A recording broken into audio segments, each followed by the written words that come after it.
Yeah, watch it. Got the words on the track. Dead on the boards. Church. Bishop Lamar. Wow.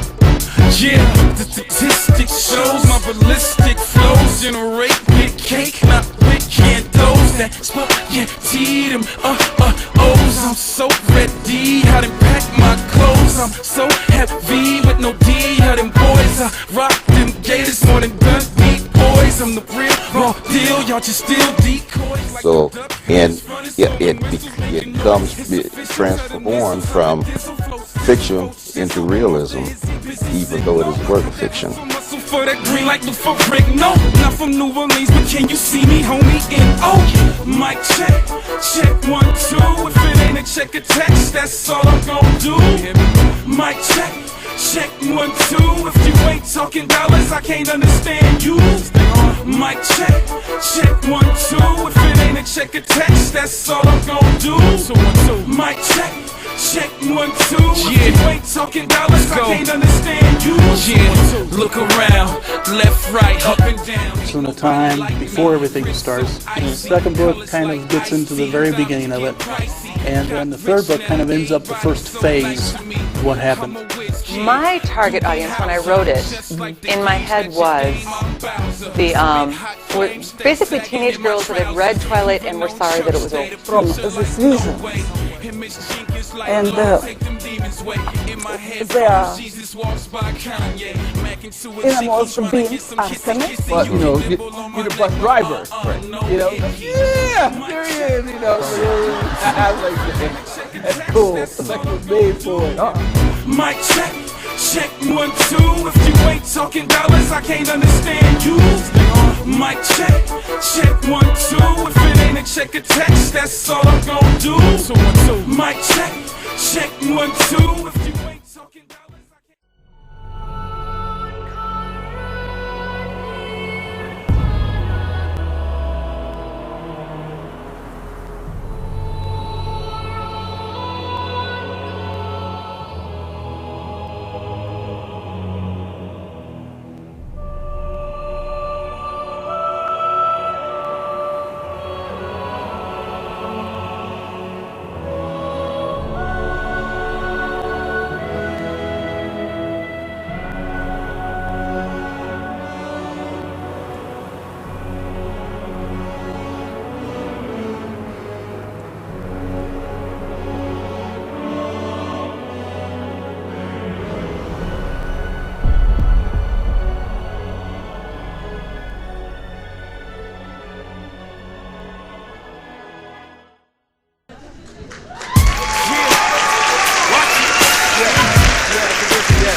Thank you. Welcome to another great show of APN TV Media. We have a lot in store for you today. As a matter of fact, this client that we have today, or should I say guest, I called her a client, huh? But anyway, guest that we have on the show, she's actually a farmer, okay? And she does salon work or something like that. I don't know, I'm a man, but you know, nevertheless, too, I wouldn't mind getting my fingernails done at times. Anyway, you know, got to keep that up. Anyway, nevertheless, her name is Michelle M. Meiring. Michelle M. Meiring. And you know what, Bob, let me tell you something. The book that she wrote is called Knocked Up Head Trip from a Pregnant Chick. Head Trip of a Pregnant Chick. It is off the chain. I mean, and we're talking about knocked up, we're talking about the picture of the book. I mean, you got a lady pregnant and look it up because she is bugging out because of her being pregnant. Or should I say, a misfortune, an accident that turned out to be a blessing. But she's going to share with us all the dynamics about that, as well as her, which I'm going to pop some questions about also being a farmer, okay? Which is a dynamic. You know what's funny is, every time I think about a farmer, you know, I always think about the yeehaw and the cows and stuff, but I didn't bulls. I found out today, not bull, you know, I'm talking about bulls actually, you know, to get on and ride the bull. And there was this morning, I was told about somebody was having class, or one of our clients was having class, bull riding, and one of the bulls, a guy got on the bull, and you believe this? He got, I guess, bucked or hit with the horn of the bull, and he got knocked off the bull in this stable area. And what happened was he ended up under the bull, and the bull in that little corridor before the gates open and you go out, and he was getting stomped on, trampled and everything. And I was like, did he get mangled up? And I was wondering, because he was in there for a good while till the people in the class was like, hey, that's it for me. You start class and you see something like that. Well, anyway, there's a lot to it in farming, except for just growing corn or peas or whatever. There's a lot more stored, and that's what I want her to be able to share with us also as well. But at the same time, her book is awesome. Her book is, matter of fact, it's selling like hotcakes. It's selling like hotcakes. So you know what? Without further ado, without delay, like I say, we'll be right back. After, hey, you know what, Bob? Do you have anything to say? No, well, I know something about farming in that I've had friends who are farmers, and they have to know a lot of stuff. They have to know how to fix the equipment on the farm. Okay. They, something goes wrong, they got to take care of it right then and there. So these people know a lot more than you would think. Yeah. Okay, thank you for that, Bob. I appreciate that. Well, anyway, we'll be right back after this.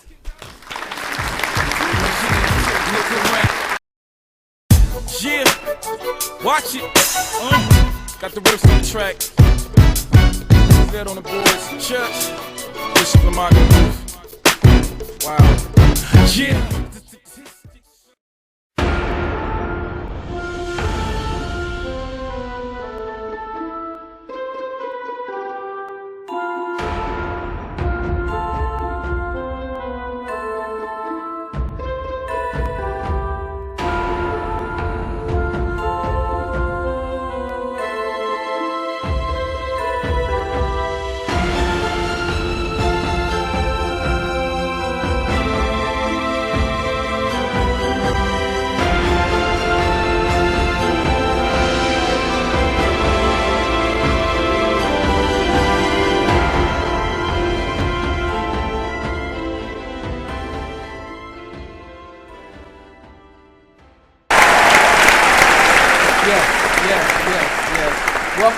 Welcome back. Okay, you know what? Right now, I'd like to introduce to us all, and Bob, Michelle M. Meiring. Come on up.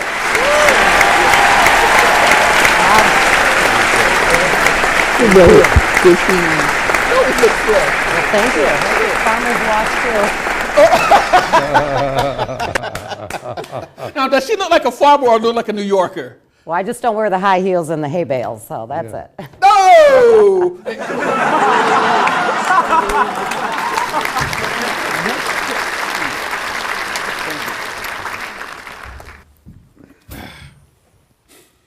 Oh, my goodness. You are incredible. I mean, you know what? You can fit about anywhere until somebody, until you would mention that I'm a farmer. But you're not just a farmer. Not just a farmer, I'm a little bit of everything. I never rode a horse, just an iron horse. I have a motorcycle. And we farmed, but we did horticulture. So we had an 8-acre greenhouse, or 12-acre greenhouse under poly and glass. So we did wholesale distribution of flowers. Wow. For 80 years, our family was in farming, and then we retired, and we all went different avenues. 80 Try years? something new. Wow. No, I'm not 80 years. Yes. Oh. I'm the third generation. Oh, okay. But you're also involved, the family's involved in salon, or I beauty have salon? a resale consignment store in Flat Rock, and my dad does real estate, and my sister stayed in the horticultural industry, and my brother jet sets all over, plays with computers. So we all deviated, went somewhere else. Oh. Diversified, I should say.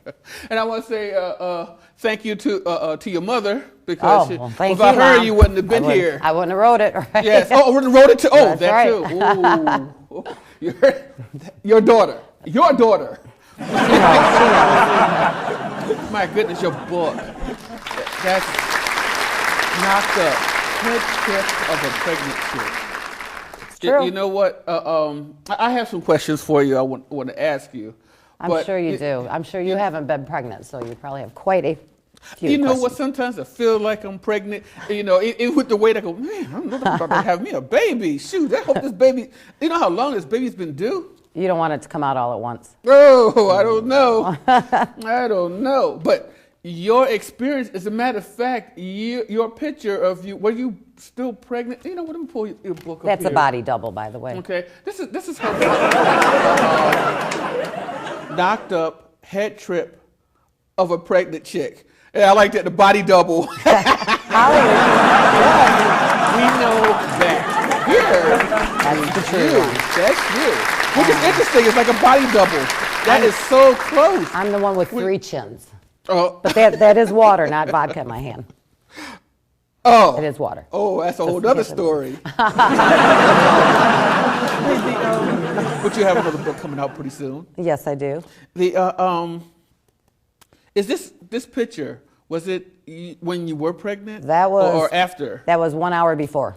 1 hour before. Yeah, 1 hour before. She's taking a picture.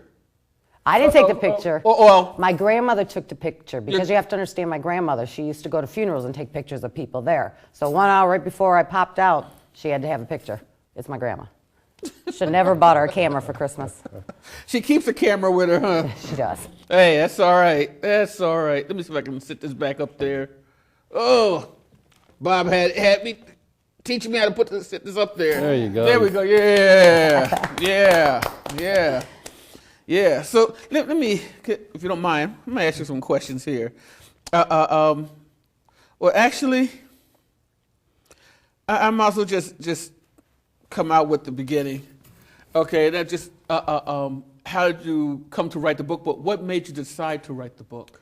Actually, I wrote it while I was pregnant. And what goes on in your inner self, I can't even describe. And I said, if I can't describe this, nobody can describe it. Maybe I should describe it, and somebody might learn something from it, whether to do it, not to do it, do it more than once, or even for a man, what causes it? What causes what goes on in our brains?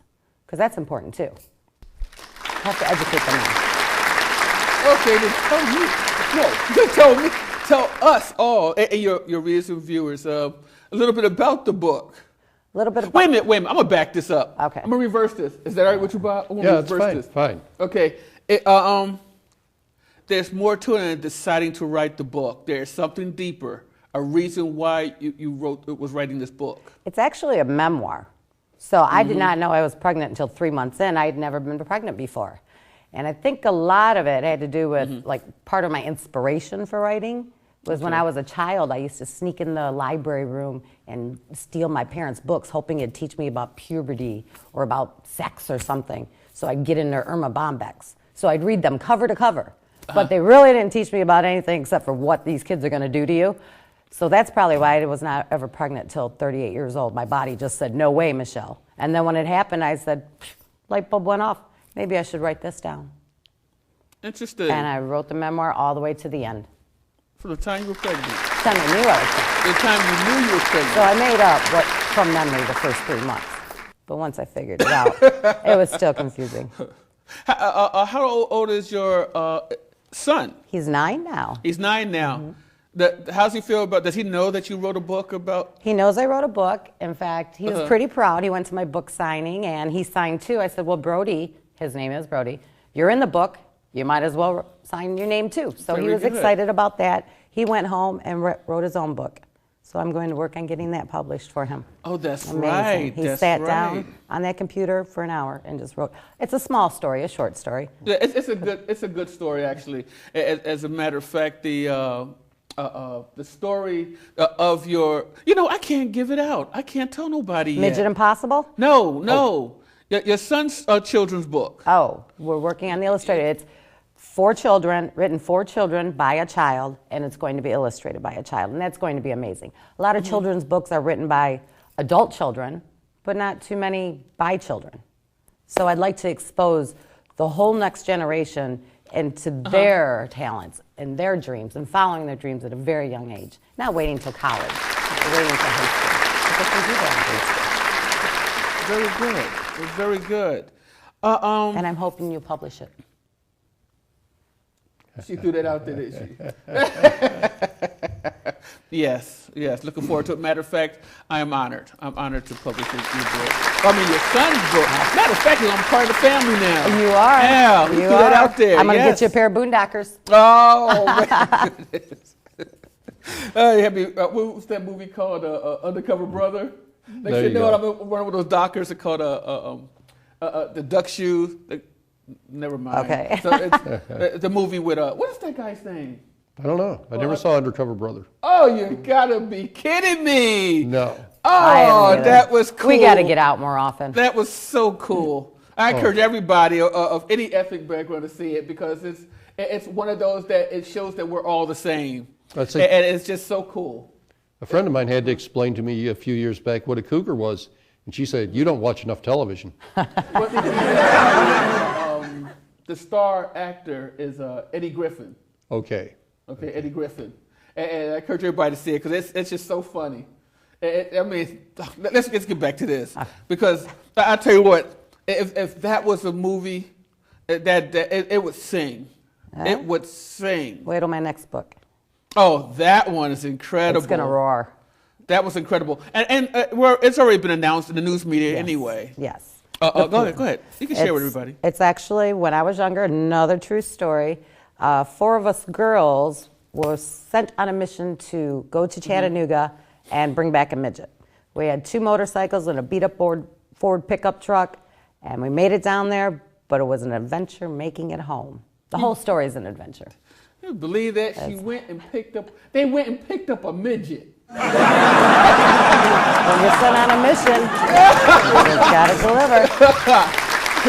My goodness. That's deep.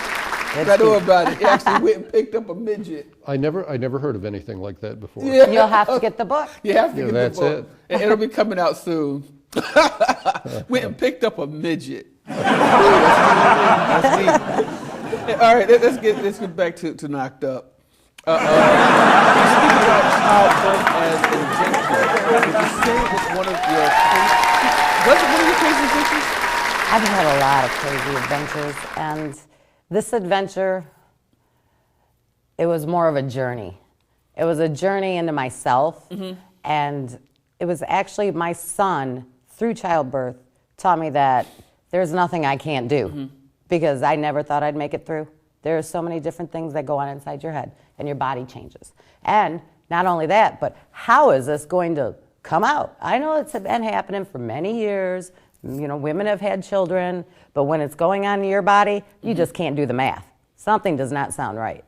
So by writing the book and by having my son, I feel I accomplished one of my inner fears. 1, pregnancy. 2, write it down and get it published. What would you think?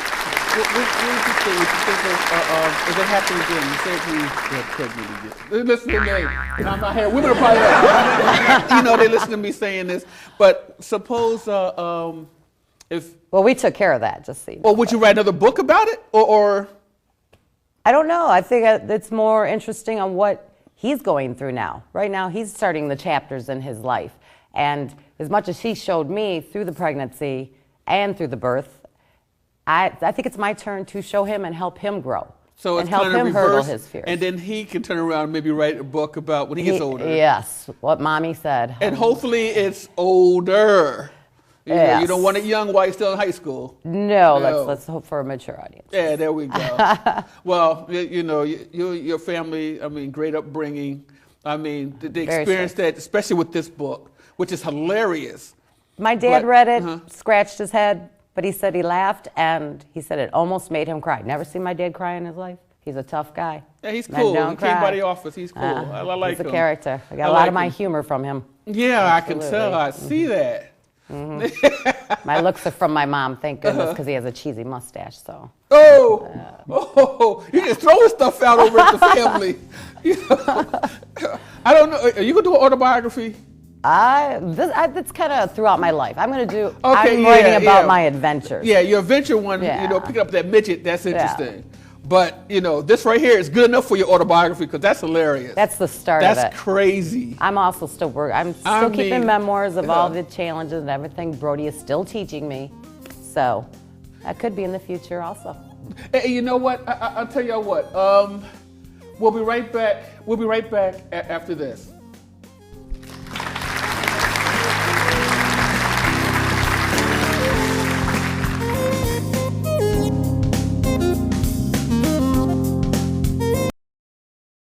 Yeah, watch it.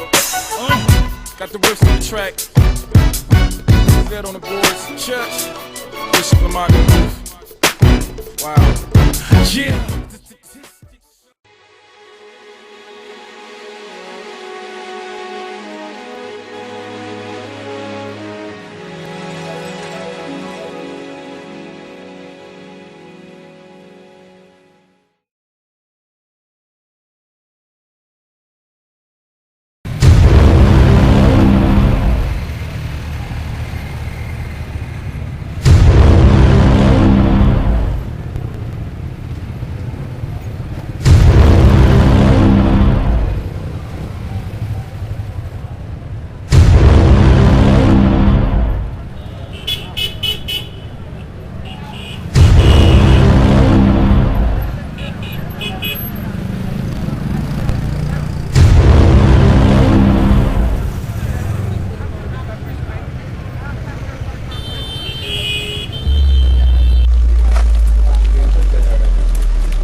I'm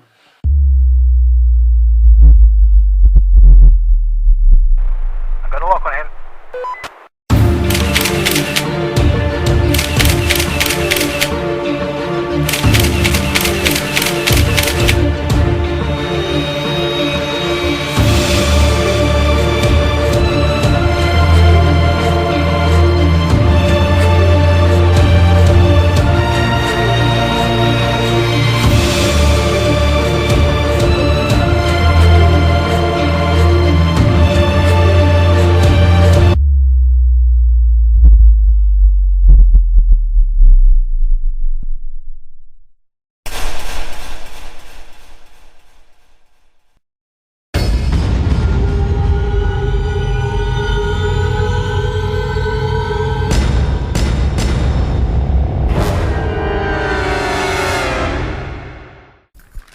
Welcome back.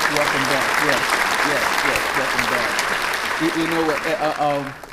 Like I say, you're off the chain because the book is off the chain. I've heard that before. But when you turn around and says, I was a farmer, I'm looking at it like, whoa, because I always think of you as somebody I know from the city, because it's the way your characteristics. And this book alone, it doesn't portray it as you being a farmer, but which actually you gave a thumbs up to all farmers. Okay, you gave, literally, because we can't. Am I saying that right? You said it earlier, because we have a stereotype of judgmental. Oh yes, a lot of people think farmers are not smart people, but they are. And to succeed as a farmer, you have to know what to do. You have to know I think that's smart. Well, yeah. Being a farmer, we got to eat, right? Yeah, So, most people really know what they're doing in the line of work they're in. And like I said, they've got to know how to keep everything running on the farm. And those farms are not simple to run. So yeah, they have a lot more intelligence than, people used to talk about farmers like a dumb farmer or something. That's not true. That's not true at all. Not enough intelligence. They haven't people haven't given them credit to. Yes. Okay, because they deserve a lot more credit than what's accounted for. And Yes, go ahead. there's something that, away from the farm business, something that has been occurring to me for a long time. And I wonder if Michelle would like to speak to it. It's occurred to me over the years that almost everything about women has to do with children, raising children. For instance, the heat in a woman's body is centered around the womb, so that if there's a baby on board, the baby's going to stay warm. She might be freezing, but the baby's going to be warm. And that has sometimes a little bit of an adverse effect with men, because men like temperatures a little lower. Women want them higher because they get cold easy. Well, there's a reason they get cold easy. Women, the connection to the speech center in a woman's brain is twice the size of that in a man's brain. That's why women use more words than men. But if children are going to learn to speak... Wait a minute, back that up again. The connection to the speech center in a woman's brain is twice the size of the connection in a man's brain, which is why women use approximately 3 times as many words in a day as a man. Seems like you're talking a heck of a lot to make that accusation. Yeah, It almost sounds like he said a woman talks too much. I know, he's getting there. What I'm saying, though, is that if children are going to learn to speak, they have to hear the spoken word. So I think that's why women are designed to speak more than men. Everything about a woman seems to be He's getting deep. designed to protect children, to help raise them, to, for instance, if a woman gets very upset or angry, there's a chemical reaction that takes place in her body, so that every time she sees the circumstances that caused her to get upset or angry, she remembers it. And that anger or being upset comes back. Well, the main reason I would think of for that is that if she sees her child in danger, she's going to be really upset. And if those circumstances come around again, she's going to get upset again, remembering what happened, and get that child out of danger if she can. It's just, like I said, so many things about women seem to do directly, Well, they're more to deal bonded directly to with children. They're more bonded to the Yeah. children, and which is automatic. I mean, that's Well, more than just biology. when the child's in her Biology, body chemistry, for 101. It's nurturing. Because, yes. Yeah, when a child's in her body for 9 months and then feeds on her after he's born, I mean, yeah. I mean, you guys are involved too. We're I mean, involved take a too. little Yeah, credit, but I mean. but when the man, the man carries the child in such an interesting way, but the woman actually nurtures the child, the man's body, the woman. But when the woman nurtures the body, the baby transfer from one area to the other goes, hey, I'm with mama. So guess what? They have a tendency to listen to mama more than us. We have a dirty job. Well, yeah. But No, I think that's a more. I know It's a you blessing. See, yeah, It is a yeah. blessing. It is. So But- it's not just a. We went from I wonder- farming I just to a wondered child dropping toys on the ground. I just wondered if... I think the next book I'm writing is about men. Yeah, okay. Yeah, I'm seeing that. I just wondered if Michelle would agreed with me on those points, that it seemed like everything about, not everything, but a lot of things about a woman are designed to help raise children, protect children, to make sure that that a child has the right kind of life and environment and everything else. You almost want to go like, hush. I mean, I concur. why? I concur. I mean, I'm Okay. not God, but he did it for a reason. Yes. Well, if And it was we keep- caveman days, I'm making sure you don't have a billy club back there. I left that at home. Yeah, okay. Woo. You're killing me over here. Yeah, all right.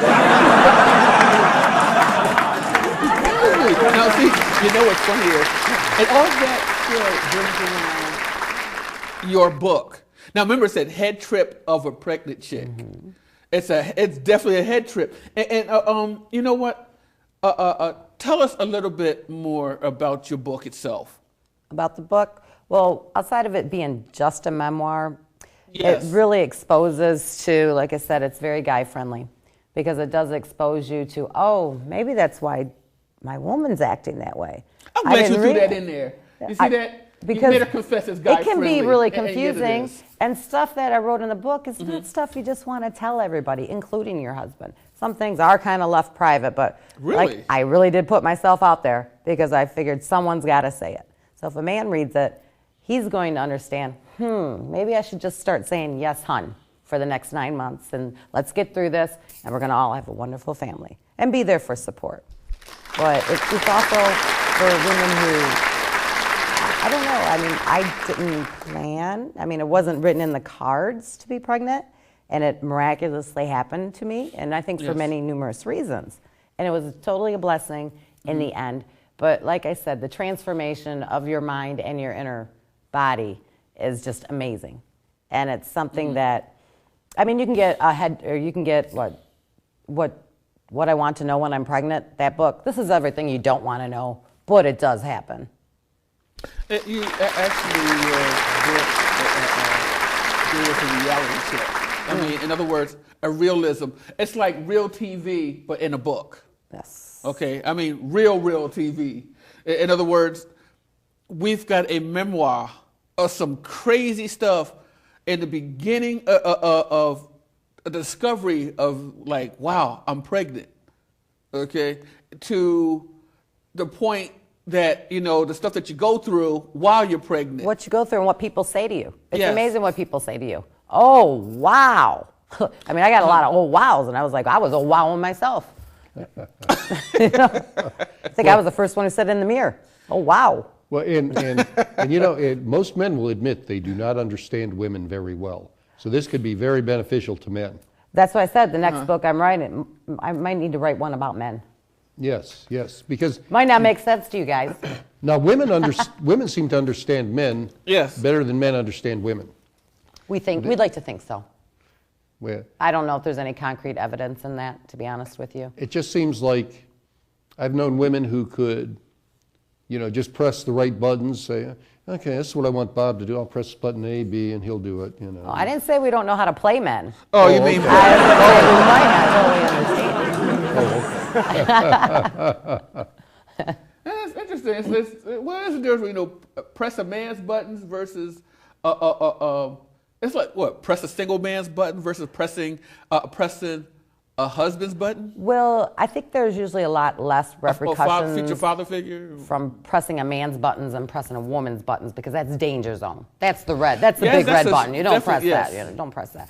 But a man's button, I don't know if we really press them, but we do poke. We poke. We poke the bear. We like to poke the bear. I think it's something it's a way to get attention, whether positive or negative.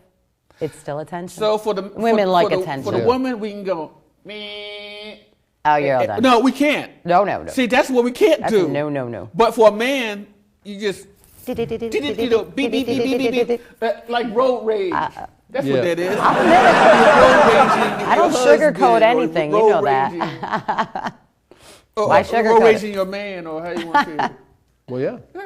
A woman's road rage in the house. And one of the things I don't understand either is, and maybe you've answered this, is if a woman does something for a man on, let's say, every anniversary, she can do the same thing year after year, time after time.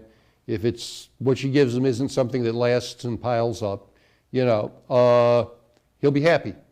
But with a woman, if a man does the same thing for her year after year, time after time, a lot of times she's going to decide she doesn't want him to do that anymore. She gets tired of it. I don't know why. Vacuum every year gets old. And variety is the spice of life.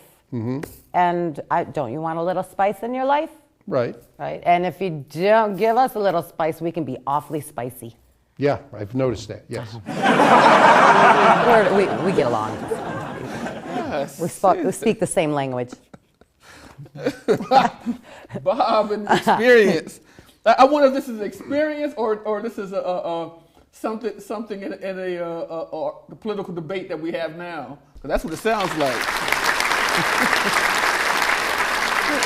No.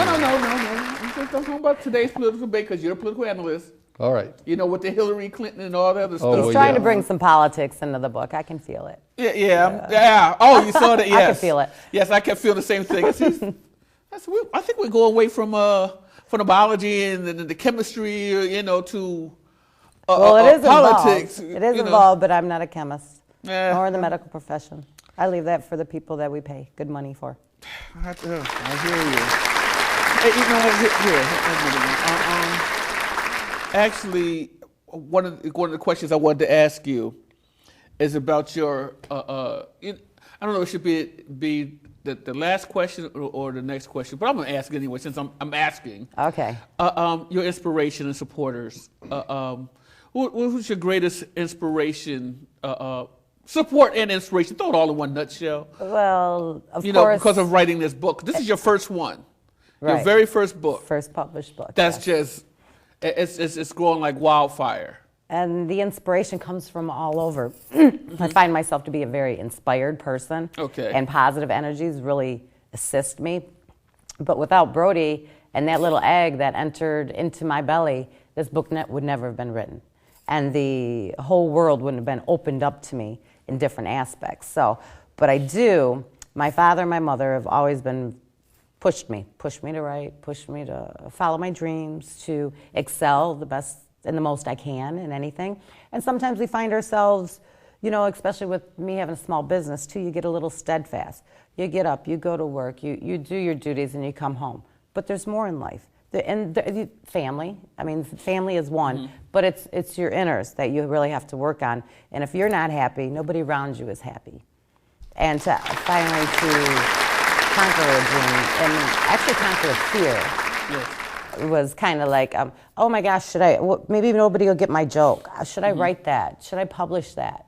I don't know. I mean, I think it's funny. Does anybody think it's funny? Oh my gosh, I really put myself out there. Do I really want to put myself out there for that? You know, you think about all these things, but really you just have to kind of like let your hair down, and you and I, our paths crossed for a reason. And when they crossed, I said, it's it. This is the sign. Let's do it. And ever since then, it's been a huge success. It's been a lot of fun, and everybody around me is having a great time along. And so are you, aren't you? Yeah, definitely. It seems like, you know, when a woman who finds, you know, I got three areas. I want you to see if you can answer it for all of us. I'm ready. Okay. The first one, and I think you'll see how I'm going to go with this. What could this book do, or how would you feel if somebody, youth or something like that, you know, young, reads the book? I mean, those that's not pregnant yet. How about that? I do it that way. I mean, because there's those in their 20s and 30s that's not even pregnant yet. Well, this is definitely PG-13 and above book. I would say PG-13. Oh, that's definite. Let's put it that way. Yeah. It's this book is for all ages. That's why I had to stop. And I couldn't just say youth. And then I can say this: those that are not pregnant, those that are going to be pregnant, and those that are already pregnant. How does this book attribute to those following? Well, if anything, if you're not pregnant, it really may have you think twice about safe sex. Because it sounds a little random and it sounds a little crazy, but what happens in there does happen to a woman when she's pregnant. So if that helps somebody, I would be happy. Now, someone who is pregnant will revel in it because they will say, wow, so what's going on inside me is not so weird. I shouldn't panic so much. I can relax. At least I didn't go through everything she went through. Would help you there. Now, for the woman who already had a baby, I'd read it just for the straight humor of it. Because, you know, after your child is born and they grow and they mature and you go into so many different facets of their life, you kind of forget the whole 9 months. You know, as soon as it's done, they all say, well, it was worth it. Well, there was a lot involved in that 9 months that made it worth it, but holding the baby in your arms does make it worth it. And reading that book, and I don't care if you've had 10 children, read the book, you'll get the humor because you've been through it, been there, done that. And you're probably saying to yourself, man, I should have wrote it down when I went through it.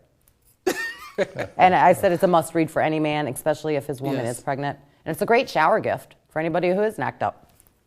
So I had a response to a couple of those, but actually I'm glad you threw the man in there. Okay, so for a man that known that his lady becomes pregnant, how do you think he would feel? It really depends. If they've been trying to do this for a very long time and she gets pregnant, it's a huge celebration. If it was accidental? If it's surprise, I don't like to say accident. I like to say surprise. I correct that. If it's a surprise, well, let's say he probably needs to go out and get some air. His balls probably shrink up a little bit. I have no idea. It goes on in his body. Heart rate increases. Yeah, watch it. Got the words on the track. Dead on the boards. Church. Bishop Lamar. Wow. Yeah.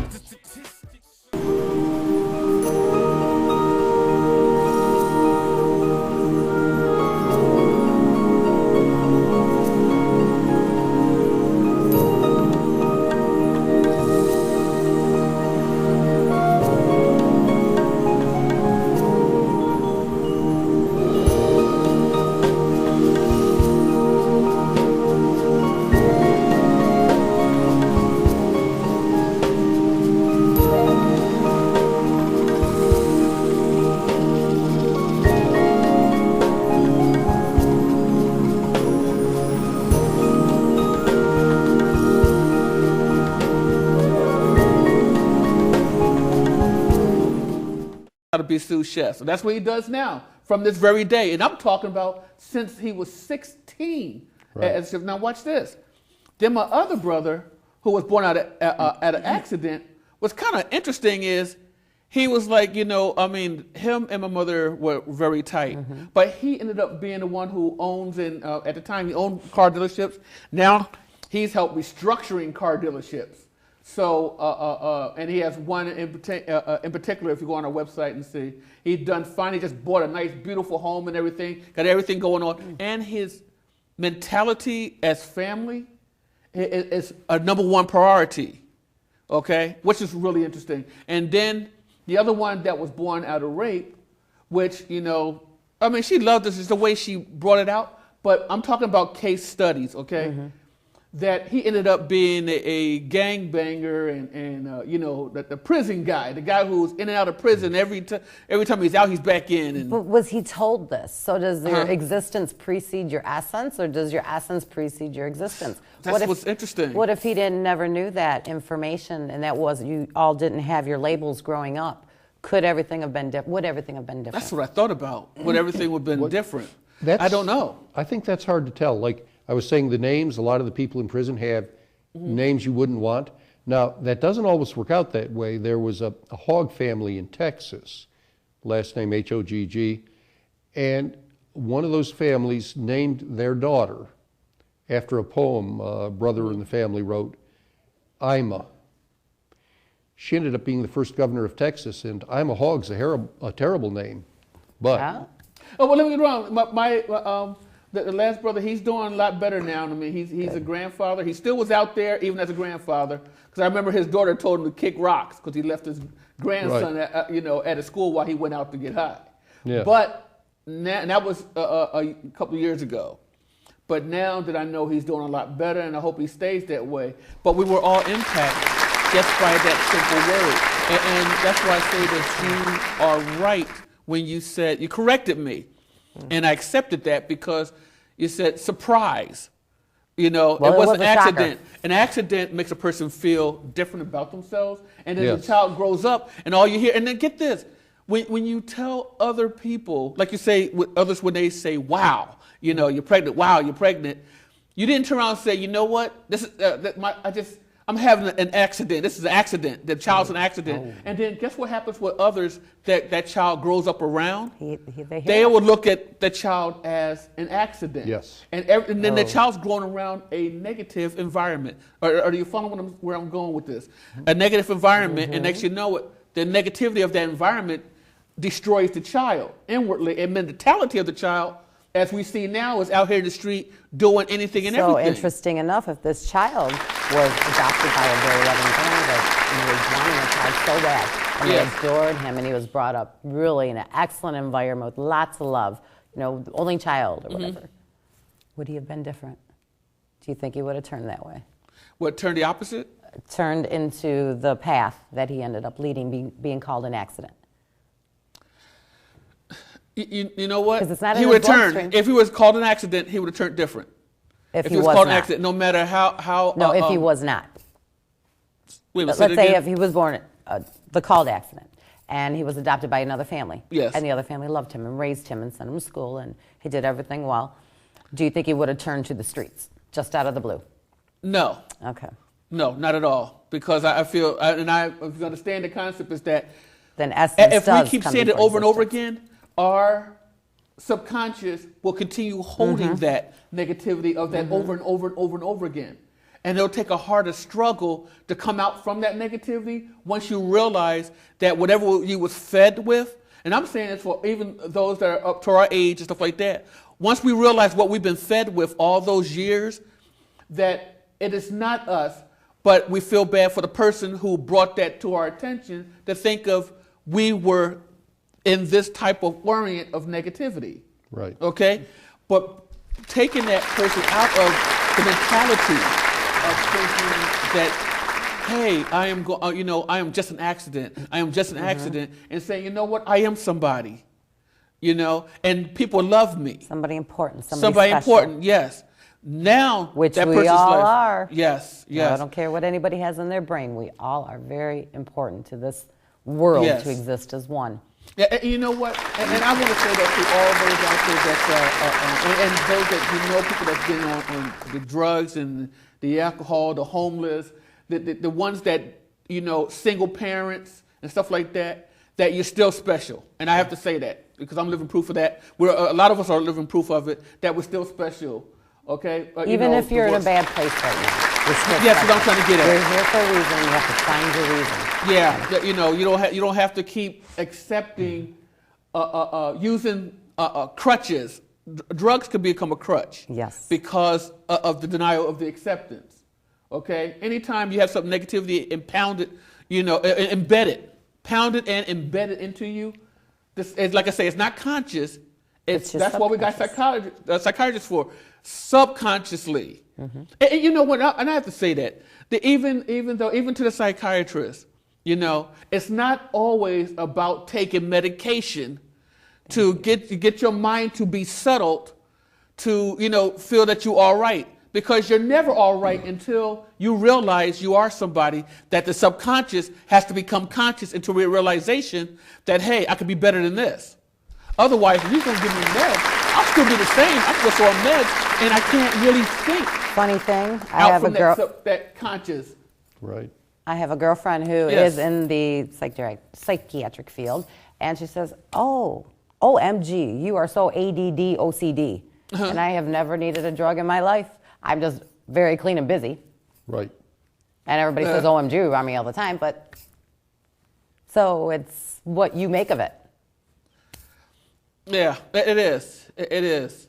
I was thinking about that when I was at the psychiatrist. I've been through so much crazy stuff. It's definitely a blessing to even be able to share this, because the fact that I look at my arms and stuff from the suicides in my younger days to the God bless you, I'll tell you, that's a whole other testimony. The suicides and stuff to where a psychiatrist told me up here in Detroit actually told me that I did it the wrong way.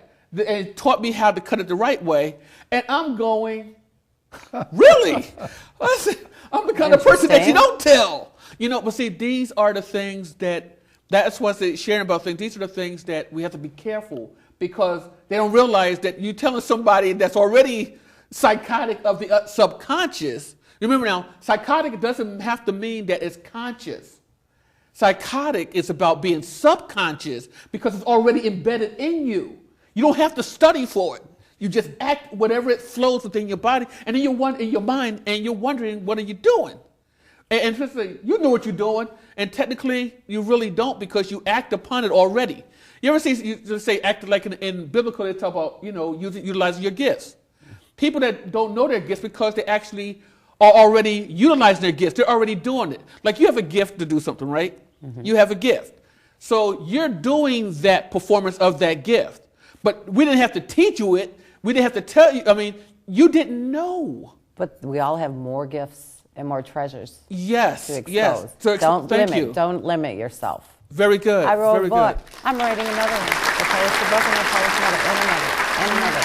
But this was Not just one and run away. Yes, but this is why I said this book is off the chain, because you didn't throw negativity in it. Actually, you made it a shocker. You took a negative of like, doggone it, I can't believe this. No, instead, you actually involved this in your memoir of a journey that was an exciting journey to where that, wow, all of a sudden we're there with you, like in the back of your book, we're there with you all the way through to the birth of this blessing, the birth of this child.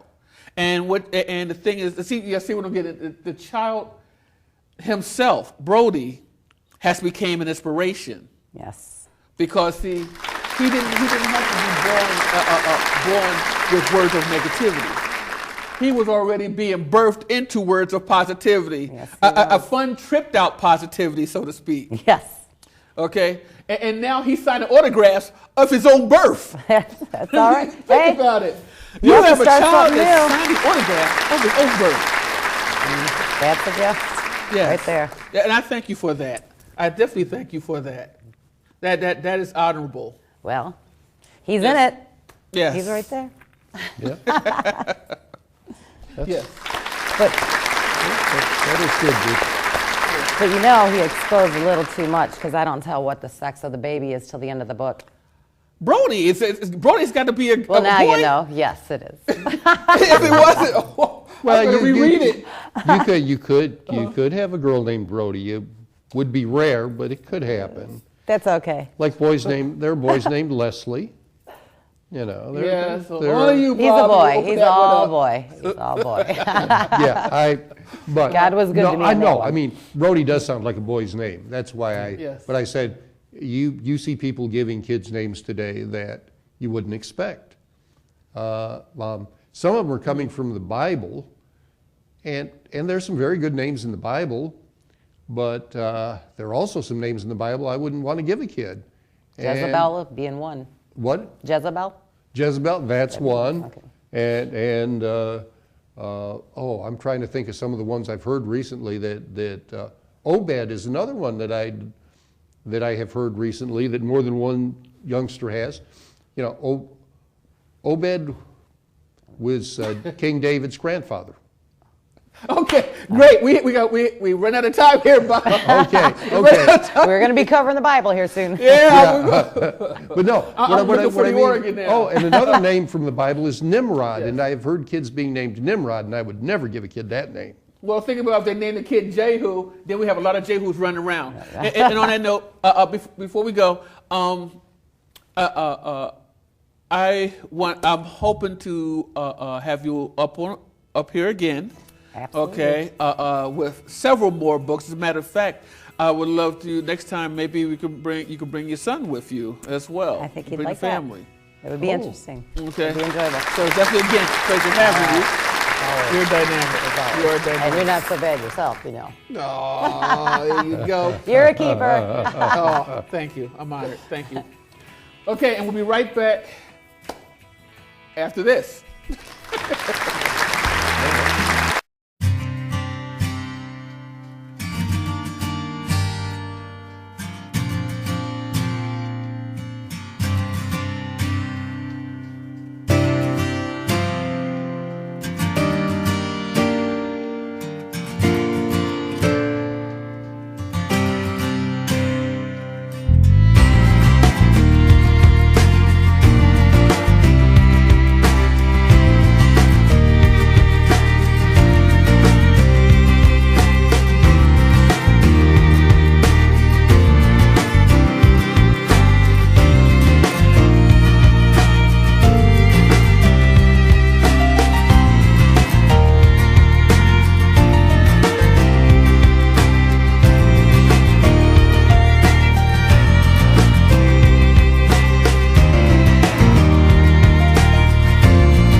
We really do this, but actually it's an honor. The book is dynamic and everything, and we definitely appreciate you and appreciate your family. And I thank you Because, for having me. Created something, a monstrous book, knocked up, head trip of a pregnant chick. So You want to close us out? Yeah, every time I tell my mother, thank you for having me, she tells me, it's my pleasure. It was my pleasure. And you know what? I tell you what, we're looking forward to seeing everybody next week. Bob, I thank you also. Thank you, Stephen. We're looking forward to seeing. Where are you going? We're about to go, we are the world, we are. I tell you what, we thank you for joining us today, and we're looking forward to seeing you next week. How about that? God bless and take care and have a great night. Ready? Everybody, the kiss.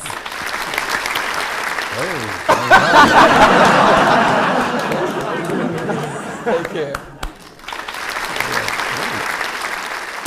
Yeah, watch it. Got the riffs on the track. Dead on the boards. Church. Bishop Lamont. Wow. Yeah, the statistics shows my ballistic flows generate big cake, not big candles that spaghetti them O's. I'm so ready, how to pack my clothes. I'm so heavy with no D, how them boys. I rock them gators more than Dundee boys. I'm the real raw deal, y'all just steal decoys like them duck hunters running, blowing whistles, making noise. It's official, tell them nizzles, I'm the dizzle, flow sizzle, folk shizzle. I'm off the hizzy, busy signal. I got that hustle muscle for that green like the for brick. No, not from New Orleans, but can you see me, homie? Mic check, check 1, 2. If it ain't a check a text, that's all I'm gon' do. Mic check, check 1, 2. If you ain't talking dollars, I can't understand you. Mic check, check 1, 2. If it ain't a check a text, that's all I'm gon' do. Mic check, check 1, 2. If you ain't talking dollars, I can't understand you. Yeah, look around, left, right, up and down. Ain't nobody like me. Wrist so icy, colors like iced tea. Them diamonds get pricey. Got rich now, everybody so nice to me. I'm a whiz kid, Doogie Howser. Just like the game, snatch your dame, I'm Bowser. Spit hot flames, stay sagging in my trousers. Even on church day, the preacher like no way. And Miss Jenkins like, Lord, take them demons away. In my headphones, Jesus walks by Kanye. Macking to a chickie, trying to get some kissy kissy. You can nibble on my neck, but no hickey. Mic check, check 1, 2. If it ain't a check a text, that's all I'm gon' do. Mic check, check 1, 2. If you ain't talking dollars, I can't understand you. Mic check, check 1, 2. If it ain't a check a text, that's all I'm gon' do. Mic check, check 1, 2. If you ain't talking dollars, I can't understand you. Baby, I'm the bomb diggy. Girls be begging for another chance like I'm Biggie. I run the city, call me P. Diddy. My life's Whoopi Goldberg, it ain't nothing pretty. It's been a long time coming, this ain't happened quickly. Overnight, try more, like over and over until the morning light. Steady trying to get it right.